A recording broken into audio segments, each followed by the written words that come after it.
दोस्तों, दुख का कारण आपकी सबसे प्रिय वस्तुएं होती हैं। इस बात को भगवान बुद्ध के द्वारा दिए गए ज्ञान को इस कहानी के माध्यम से जानेंगे। एक व्यापारी था जो अपने लड़के से अपने प्राण से भी ज्यादा प्यार करता था।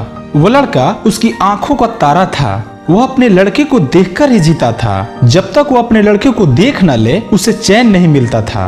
आप यूं समझे कि वो लड़का उस व्यापारी की खुशियों का कारण था। लेकिन एक दिन दुर्भाग्य से उसका लड़का अचानक बीमार हो गया। वह व्यापारी ने अपने लड़के का काफी इलाज कराया, पर लड़के की हालत दिन पर दिन बिगड़ते जा रही थी। और एक दिन वो लड़का अपने माता पिता की खुशियों को उजाड़कर इस दुनिया से हमेशा हमेशा के लिए चला गया। वह व्यापारी इस सदमे को सह न सका और वो पागल सा हो गया। एक दिन वो व्यापारी घूमते घूमते श्रावस्ती नामक स्थान पर पहुंचा। उस समय श्रावस्ती के जेतवन में भगवान गौतम बुद्ध रहते थे। वह दुखी व्यापारी भी भगवान बुद्ध के दर्शन करने हेतु पहुंचा। बुद्ध को प्रणाम कर वो एक कोने में बैठ गया।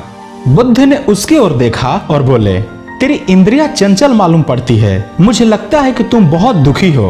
वो व्यापारी बोला, महाराज, मेरा इकलौता बेटा मेरी सुख का कारण मेरी सुख की दुनिया को उजाड़कर हमेशा हमेशा के लिए इस दुनिया से चला गया। उसके दुख में मैं अपना शुद्ध बुद्ध खो बैठा हूँ और यहाँ वहाँ घूमता फिरता हूँ। भगवान बुद्ध बोले, इस संसार में दुख और सुख और सभी प्रकार की विपत्तियां आपकी प्यारी वस्तुएं द्वारा पैदा होती हैं। जब उस व्यक्ति ने भगवान बुद्ध की बातों को सुना तो चकित होकर बोला, क्यों महाराज, भला कोई इंसान की प्रिय वस्तुएं दुख का कारण कैसे हो सकती है? इतना कहकर वहां से उठा और बुद्ध को बिना प्रणाम किए वहां से चला गया। कुछ देर चलते चलते उसे रास्ते में जुआरी मिले जो जुआ खेल रहे थे। वो व्यक्ति उन जुआरियों से निंदा करते हुए बोला कि सुनो, गौतम बुद्ध को देखो, वो कहते हैं कि इस संसार की सभी प्रिय वस्तुएं इंसान के दुख का कारण होती है। दुनिया में जितने भी सुख और विपत्ति हैं, वो अपनी प्रिय वस्तुओं के कारण है। मुझे तो उनकी बातों पर बिल्कुल विश्वास नहीं है। सभी जुआरी उसकी बात सुनकर हंसे और उनमें से एक बोला, तुम सही कह रहे हो। प्यारी वस्तुएं तो सुख और आनंद के लिए होती हैं। उनमें दुख और शोक की कल्पना करना तो मूर्खता वाली बात है। जुआरियों को अपनी बात का समर्थन करता देख वो व्यापारी बहुत खुश हो गया। बस वो समझ गया कि वो ठीक है और गौतम बुद्ध गलत हैं। अब तो सबसे जाकर गौतम बुद्ध की बुराई करता रहता था। यह बात नगर में फैल गई। उस नगर के राजा प्रसन्नजीत के कानों तक भी पहुंच गई। उस राजा को भी गौतम बुद्ध की बात सही नहीं लगी। उसने कई विद्वानों से इस बात पर चर्चा की, पर सभी का कहना था कि ऐसा नहीं हो सकता है। भला कोई प्रिय चीज दुख का कारण कैसे हो सकती है? जब यह बात रानी ने सुनी तो उसने राजा से कहा कि महाराज, यदि गौतम बुद्ध ने इस बात को कही है तो यह निश्चित ये सही होगी। रानी की बात सुनकर राजा क्रोधित स्वर में बोला, तुम्हें तो हर बात गौतम बुद्ध की सही लगती है, पर यह तेरा भ्रम है। तुझे इस भ्रम के रास्ते पर जानबूझकर भटकते हुए देखकर मेरी आंखें जली जा रही है। हट जा मेरी नजरों से।